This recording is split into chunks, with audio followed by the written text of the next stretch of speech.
Hei hambaku yang sudah israf banyak dosanya ini. Ya, la taqnatu min rahmatillah. Kamu jangan putus asa dari rahmat Allah. Kesalahan apa sih yang kamu kerjakan? Sini. Sebelum meninggal saya ampuni.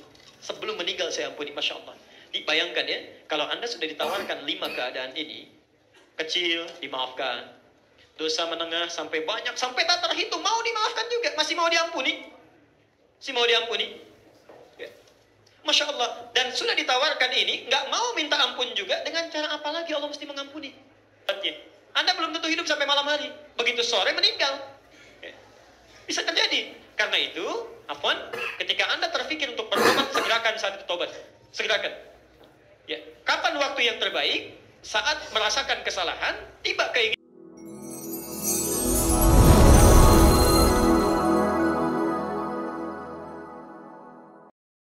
Jadi kadang-kadang lisan orang itu suka berbeda. Kalau kita lihat pengamat kan suka menyampaikan, kita ini orang Indonesia memang bodoh katanya.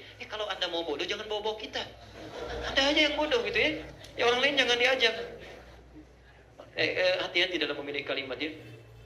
Bagaimana bila seorang pernah menzalimi orang lain tapi sulit untuk bertemu beliau lagi untuk minta maaf? Apakah cukup tobatnya kepada Allah saja? Baik. Quran surah 39 Az-Zumar ayat 53. Pertama itu. Kedua, perintah tobatnya Quran surah keempat An-Nisa ayat 17 sampai dengan ayat 18-nya. Sudah? Kalau Anda sudah bertobat kemudian membiasakan istighfar, maka pahalanya Quran surah ke-3 Ali Imran, itu runtutannya, ayat 133. Sudah? Yang terakhir, bagaimana membiasakannya? Quran surah ke-51 ayat 18. Ayat 18. Masya Allah. Pelan-pelan.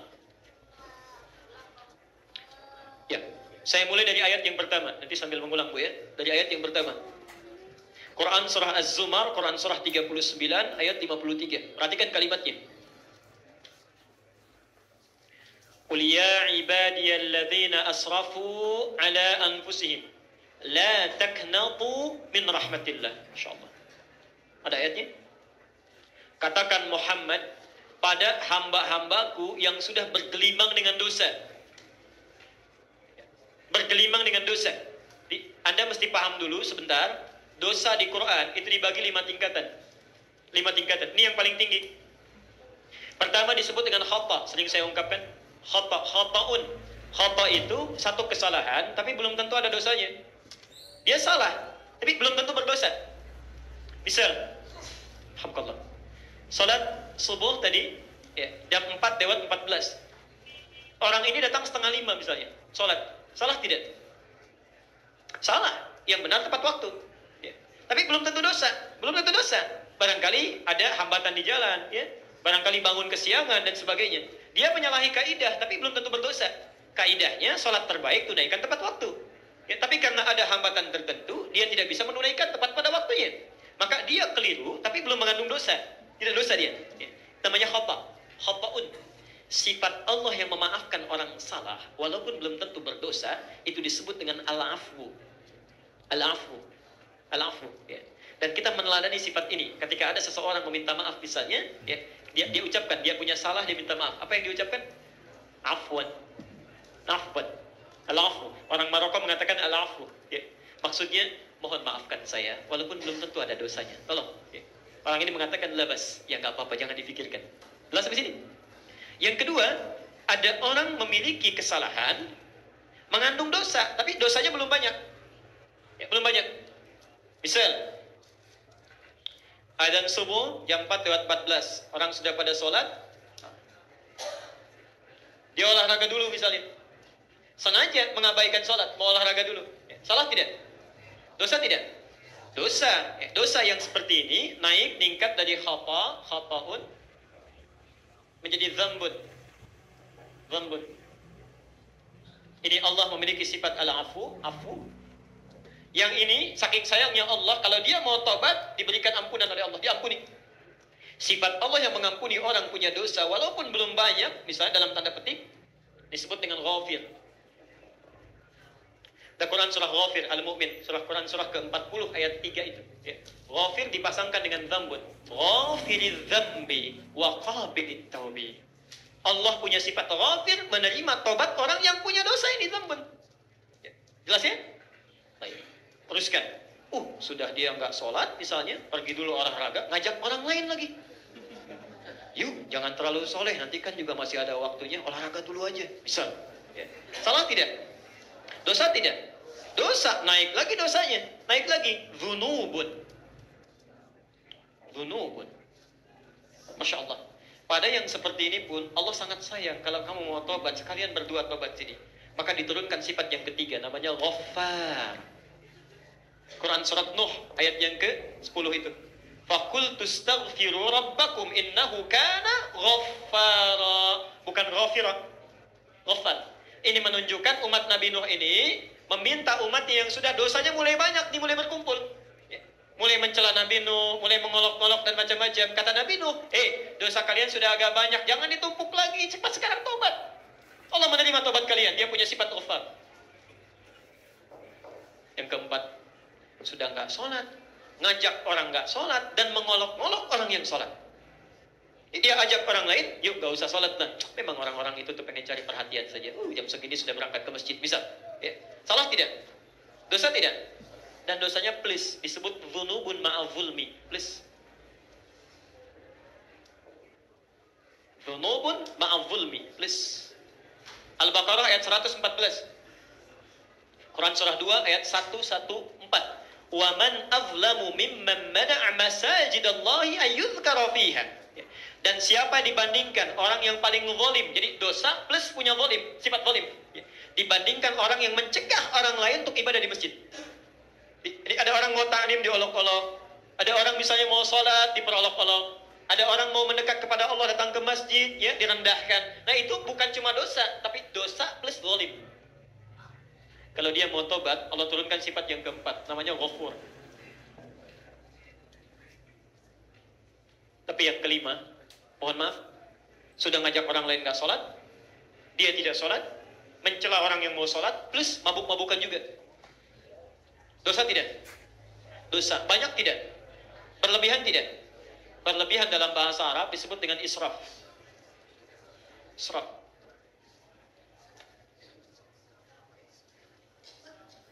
Ada orang yang dosanya sudah nggak terlukiskan. Banyak sekali. Dia pernah mabuk, pernah mukul orang, juga pernah bunuh orang, bisa macam-macam dan sebagainya. Ya. Satu kali dia mau tobat. Itu Masya Allah. Saking sayangnya Allah pada hambanya, selama dia nafasnya belum sampai ke kerongkongan, itu Allah masih terima tobatnya. Diturunkan sifat yang kelima, namanya Rahim. Sifatnya disebut dengan rahmat. Dan hebatnya, Masya Allah, masih dipanggil hamba, masih diaku. Ya. Perhatikan kalimatnya. Qul ya ibadi, katakan Muhammad, hei hamba-hambaku. Ada orang soleh dipanggil hamba. Bapak Ibu tahu nggak? Kalau panggilan hamba itu, ya ibad itu jamak dari kata abdun. Abdun itu panggilan yang tertinggi, lebih tinggi dibandingkan Rasul. Ya. Jadi kalau ada gelar melekat pada seseorang, diberikan wahyu, itu Nabi untuk dirinya sendiri. Bila menyampaikan pada orang lain disebut dengan Rasul. Tapi ada gelar lebih tinggi dibandingkan dengan Nabi dan Rasul, itu Abdun namanya. Abdun. Ya. Karena itu Rasulullah SAW, ketika beliau akan diangkat menerima perintah salat, melakukan Isra dan Mi'raj, itu tidak dipanggil dengan nama Rasul, tidak disebut dengan nama Nabi, tapi panggilannya menggunakan Abdun. Quran surah 17 ayat yang pertama itu. Subhanalladzi asra bi abdihi, bukan bi rasulihi, bukan bi nabihi. Padahal ayat lain bisa mengatakan, ya ayuhan nabi, qul li azwajika wa banatika wa nisa'il mu'minin, ya ayuhan rasul. Masya Allah, semuanya nabi, rasul. Tapi ketika akan Isra Mi'raj, kamu akan diangkat dengan anugerah tingkat tinggi, yang luar biasa, yang hebat. Kalimat-kalimat yang kurang di bawah itu tidak layak engkau sandang. Gunakan langsung kalimat tertinggi, abdun. Jamaknya ibadun. Ibadun. Karena itu ketika Allah meminta kita berdoa, sifat yang diminta itu bukan rasul, bukan nabi, bukan. Tapi ibad. Ibad. Quran surah 2 ayat 186. Wa idza sa'alaka ibadi Allah, ada orang dosanya sudah berlumur luar biasa, berlumpur menghitam. Dia mau tobat, oleh Allah masih dipanggil hamba. Hambaku, sini. Kau datang dengan merangkak, saya berjalan. Engkau berjalan, saya berlari. Saya mau tanya sebentar. Yuk kita bandingkan ya. Bapak ibu punya anak, nakal luar biasa. Ya. Memporak-porandakan kehormatan rumah tangganya. Ya, mencerai-beraikan ayah bundanya, menghancurkan martabat keluarga dan sebagainya. Luar biasa lah, ya, kekacauannya luar biasa. Satu kali pergi dari rumah, ya, kemudian datang lagi ke rumah untuk minta maaf. Sudah menghancurkan nama keluarga, menjelek-jelekan kedua orang tua, buruknya luar biasa. Tiba-tiba satu masa datang ke rumah untuk minta maaf. Diterima tidak? Diterima tidak? Diterimanya dengan penuh senyuman atau cemberut dulu? Apain kamu kesini? Kamu bukan anak saya. Oh, bukan anak saya. Lantas anak siapa? Ya. Kita marah duluan tuh. Allah tidak. Makanya ada beda antara khalik dengan makhluk. Allah tidak. Qul ya ibadi, hambaku sini. La taqnatu qul ya ibadi alladzina asrafu. Katakan Muhammad, hambaku yang sudah israf banyak dosanya ini. Ya. La taqnatu min rahmatillah. Kamu jangan putus asa dari rahmat Allah. Kesalahan apa sih yang mau kerjakan? Sini. Sebelum meninggal saya ampuni. Sebelum meninggal saya ampuni. Masya Allah. Dibayangkan ya, kalau Anda sudah ditawarkan 5 keadaan ini, kecil dimaafkan, dosa menengah sampai banyak, sampai tak terhitung, mau dimaafkan juga, masih mau diampuni, masih mau diampuni. Ya. Masya Allah. Dan sudah ditawarkan ini, nggak mau minta ampun juga, dengan cara apa lagi Allah mesti mengampuni? Bertakwalah ketika Anda punya keinginan untuk bertobat, itu yang terbaik di antara seorang hamba. Yang terbaik di antara seorang hamba. Jadi ketika Anda menuliskan pertanyaan, disampaikan bagaimana cara mesti tobat, kasih sayang Allah sudah diturunkan. Dan Anda jangan lepaskan itu. Jangan lepaskan itu. Ya. Karena itulah kalau ini sudah disampaikan, 5 hal ini dirangkum di Al-Baqarah ayat 286. Quran surah 2 ayat 286. Kita hafal. La yukallifullahu nafsan illa, Allah tidak akan mungkin memberikan beban kehidupan kecuali kita mampu. Pasti mampu itu. Bapak ibu jangan menangis kalau punya masalah, karena tidak dititipkan pada kita kecuali kita mampu. Jadi kalau kita nggak mampu nggak akan dikasih. Jadi jangan mengeluh. Ya Allah, kenapa mesti saya? Karena kamu yang mampu, yang lain tidak. Why me? Why not? Ya. Kenapa saya? Why not? Kenapa tidak? Kamu yang bisa, yang lain tidak. Maka berbahagialah, berbahagialah. Ya. Karena nggak mungkin dikasih sesuatu kecuali kita mampu. Tapi kadang-kadang ketika diperintahkan itu, ada yang merespon dengan cepat, dapat pahala. Lahama kasabat, tapi ada yang menghindari itu. Ya, menghindar dari itu, wa alaiha kasabat, salah dia. Dipanggil azan, Allahu Akbar, merespon cepat, salat, lahama kasabat. Lari, olahraga, enggak didengarin suara panggilan azan. Wa alaiha maktasabat, dapat dosa dia. Nah, dosa yang didapatkan itu, kemungkinan pertama, Rabbana la tu'akhidna in au khata. Rabbana wa la tahmil alaina isran kama hamaltahu Dambun, dunubun ma'azulmi. 3 sekaligus. Rabbana wa la tuhammilna ma la israf. Khata pasangannya apa? Al-afu. Teruskan ayatnya. Wa'fu anna. Ini yang 3 pasangannya ghafir, ghafar dengan ghafur. Kalimat permintaannya ighfir, waghfir lana. Israf pasangannya apa? Rahim. Kalimat permintaannya warhamna. Anta maulana, ya Allah, kalau bukan engkau yang mengampuni, lantas kepada siapa lagi hamba mesti minta ampun? Pada siapa lagi? Karena itu, kalau sudah diturunkan tawarannya, Anda cepat respon. Bagaimana cara meresponnya? An-Nisa ayat 17-18. Saya percepat dulu.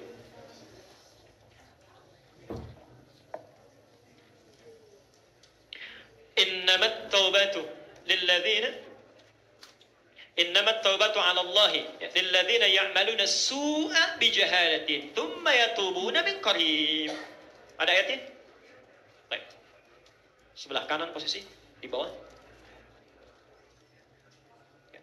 Innamat taubatu 'ala Allah lilladzina ya'maluna as-su'a bijahalatin thumma yatubuna min qarib. Ada? Sungguh tobat yang akan diterima oleh Allah adalah tobat dari seseorang yang pernah melakukan satu kesalahan. Dia pernah salah. Yang paling penting gini. Thumma yatubuna min qarib. Kemudian dia terpikir untuk segera bertobat. Masya Allah. Jadi ini menarik ini. Biasanya kalau sudah pakai thumma, nggak ada pakai qarib. Ini agak unik ayatnya ini. Agak unik. Karena manusianya juga unik.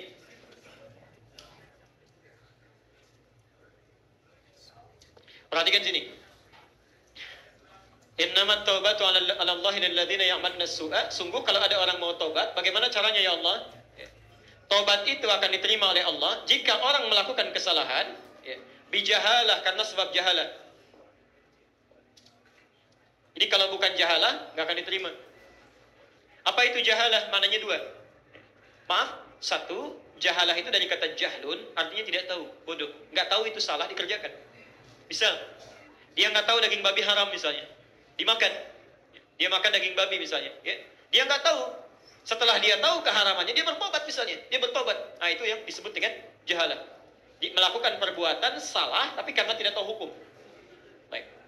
Yang kedua, jahalah itu berarti sudah tahu salah, dikerjakan juga. Ya. Misal, maaf, bohong salah tidak? Dosa tidak? Tuh, sudah tahu dosa, kok masih bohong juga? Gosip salah tidak? Dosa tidak? Yang kencang jawabnya, dosa tidak? Sudah tahu dosa, kok masih ditonton juga? Ya kan? Hati-hati. Nah, itu sudah tahu salah, dipegang juga. Ya, sudah tahu salah, dikerjakan juga. Ada air panas, sudah tahu panas, dipegang juga. Nah, itu yang disebut dengan jahalah bagian yang kedua. Dan biasanya umumnya manusia lebih banyak yang kedua. Nih. Nah, kalau ada orang pernah berbuat ini, thumma yatubuna, kemudian dia bertobat pakai thumma, Masya Allah. Perhatikan ya. Thumma yatubuna min qarib. Min qarib. Biasanya begini, kalau ada kata min qarib, ini nggak ada thummanya dalam bahasa Arab. Kalau ada kata thumma, nggak ada kata min qaribnya, karena nggak nyambung. Nggak nyambung dalam kalimat biasa, bukan kalimat Quran. Karena thumma itu kalimat perangkai dengan menggunakan jarak. Dhahaba Muhammadun ila Jami' al-Ihsan thumma Ahmad. Muhammad pergi ke Masjid Al-Ihsan, kemudian Ahmad. Di Muhammad pergi sekarang, nanti Ahmad menyusul mungkin 3 jam kemudian atau besoknya lagi. Itu thumma. Thumma. Tapi kalau bersegera bersamaan itu pakai fa. Dhahaba Muhammad ila Jami' al-Ihsan fa Ahmad. Dua-duanya pergi bersamaan. Kalau menggunakan wawu ada jarak tapi singkat.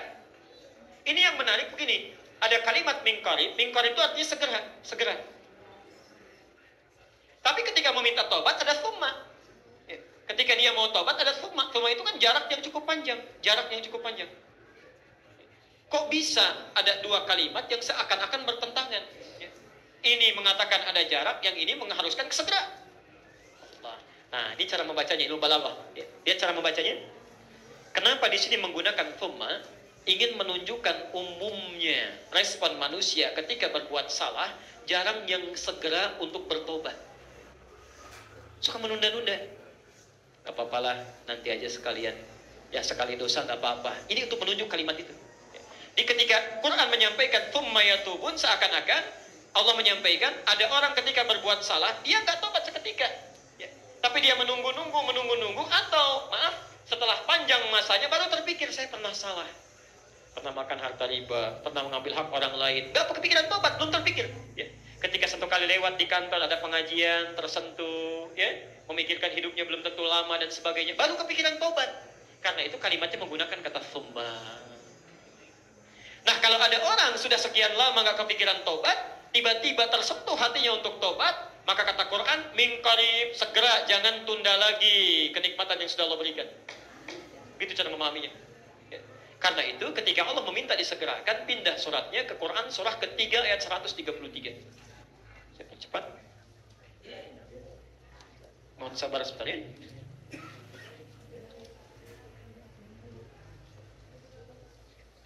Pelan-pelan.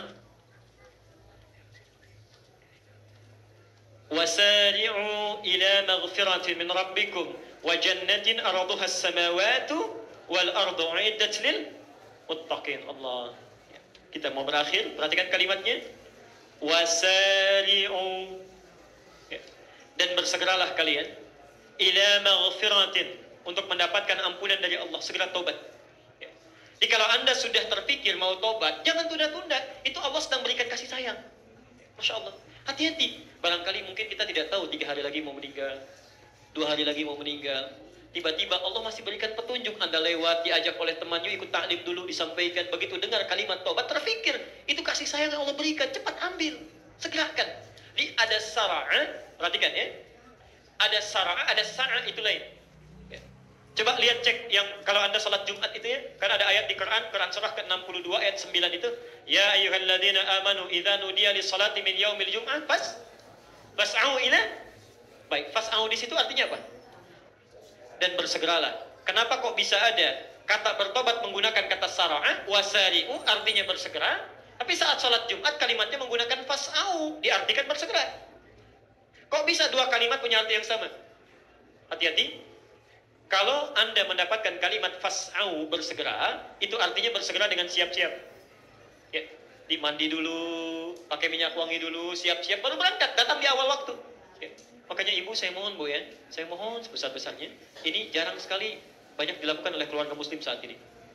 Kalau sudah tiba waktu Jumat, bapak tuh ingatkan bu, siapkan pakaiannya, minyak wanginya, saat berangkat ibu SMS, titipkan pak, doa yang paling mustajab di antara dua khutbah, mohonkan untuk keluarga kita, untuk anak-anak kita dan sebagainya, itu luar biasa, luar biasa.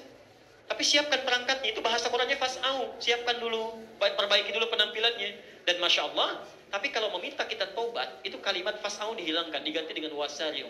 Sari'u itu dari kata sara'a, artinya bersegera, jangan diundur-undur walaupun cuma berpikir. Ada orang salah siang hari, pengen taubat diundur, nanti ajalah malam sekalian taubatnya. Anda belum tentu hidup sampai malam hari, begitu sore meninggal. Bisa terjadi. Karena itu, afwan, ketika Anda terpikir untuk bertobat, segerakan saat itu tobat. Segerakan. Ya. Kapan waktu yang terbaik? Saat merasakan kesalahan, tiba keinginan tobat, segerakan pada saat itu. Apa yang dilakukan? Tiga hal. Satu, mengakui kesalahan. Mengakui kesalahan. Langsung pada Allah ya, bukan pada orang. Dia bukan datang pada seorang, saya kan, seorang kiai, seorang siapapun, saya pernah salah begini, saya tobat. Bukan, mengakui pada Allah. Ya. Saya nggak perlu bayar. Nah ada orang mengakui dosanya dan bayar gitu ya, nah itu tidak tepat ya. Tidak perlu bayar. Jelas? Akui kesalahan. Yang kedua, sesali kesalahan itu. Sesali. Tangisi gitu ya. Begitu tobat pertama Anda coba menangis. Gak bisa menangis, besoknya tobat lagi menangis. Gak bisa menangis juga hari ketiga, berusaha menangis lagi. Hari keempat belum bisa nangis juga, nangis lagi terus. Hari kelima belum bisa juga, tangisi diri Anda yang belum bisa menangis terus. Sampai bisa kita menikmati apa yang kita mohonkan pada Allah. Yang terakhir, yang ketiga, berjanji tidak mengulangi, dan memperbaiki dengan memperbanyak amal soleh. Berjanji tidak mengulangi, dan memperbaiki dengan memperbanyak amal soleh. Satu, akui. Dua, sesali. Tiga, berjanji tidak mengulangi kembali dan memperbanyak dengan amal saleh. Itu bila terkait dengan Allah langsung. Misal dulu jarang sholat, ya. Misal dulu nggak pernah baca Quran, ya. Macam-macam. Itu tiga hal lakukan. Ya. Bila kemarin misalnya Anda yang jarang-jarang sholat sekarang, orang lain kerjakan fardu, Anda tambah dengan sunnahnya. Ya. Orang lain puasa misalnya Ramadan saja, Anda tambah Senin Kamisnya, puasa Daudnya, macam-macamnya, Masya Allah. Ya. Tapi kalau kesalahan terkait dengan manusia, tambah yang keempat. Meminta maaf dan menyelesaikan urusan yang terkait. Meminta maaf dan menyelesaikan urusan yang terkait. Hati-hati ya, Bapak Ibu, hati-hati. Terutama ibu bu ya, terutama ibu. Saya beri contoh begini. Ada seorang berbuat salah. Pada orang lain, misal mencela. Sebetulnya ketika dia mencela si A, sepanjang dia mau minta maaf, itu Allah sudah tutup itu. Ditutup oleh Allah, tidak disebarkan. Di urusannya antara orang itu dengan orang yang berbuat salah saja. Jadi kalau orang yang mencela ini mau minta maaf, sepanjang dia tidak menyebarkan, itu akan ditutup oleh Allah. Sampai dia minta maaf. Tapi yang jadi masalah kadang-kadang, mohon maaf, sudah tahu salah, disebarkan juga kesalahannya. Disebarkan juga. Misal, ada seorang mencela si A, lalu mencelanya nggak tanggung-tanggung, dicela misalnya di media sosial. Ya. Masya Allah, kelihatannya seperti orang baik, ternyata dia itu tidak seperti yang digambarkan banyak orang. Misal, orang penasaran siapa sih itu, sudah panggil orang. Ya. sebutkan ciri-cirinya, sebutkan begini begitu, itu tersebar sedunia. Yang jadi masalah, ketika si fulan ini orang baik misalnya, orangnya baik, ya, cepat memaafkan, sebelum diminta pun sudah dimaafkan. Urusan dia memaafkan selesai dengan Allah. Tapi urusan yang mencela kalau belum minta maaf, itu belum selesai dengan Allah. Belum selesai. Yang jadi masalah, ketika si fulan memaafkannya, selesai masalah dengan si fulan. Misal, si A punya salah dengan si B. Ya. Si A menyebarkan, lalu satu masa si A minta maaf kepada si B. Nah, kalau diterima pemaafannya itu, dosa si A kepada si B dihapuskan, tapi si A yang telah menyebarkan informasi itu tetap menanggung dosa dari itu. Sepanjang dia tidak meralatnya. Dan biasanya kalau salah sudah menyebar, itu tidak mudah untuk meralat itu. Tidak mudah. Makanya jangan sampai mudah sekali kita, maaf sebelumnya, jangan sampai mudah menyebarkan sesuatu yang belum jelas. Bahkan, kalaupun itu terkait dengan kesalahan. Ya. Jelas sampai sini? Baik. Nah, adapun masalah yang terkait seperti utang piutang dan sebagainya, itu mesti diselesaikan dulu. Ya. Tidak lantas minta maaf, utang lunas ya. Nah, belum tentu. Ya, belum tentu. Kalau dia mengiyakan, alhamdulillah. Kalau tidak, ya tetap berlaku. Ya. Baik, yang terakhir, kalau Anda sudah bisa melakukan itu, maka berbahagialah dan tinggal melihat diterima atau tidak.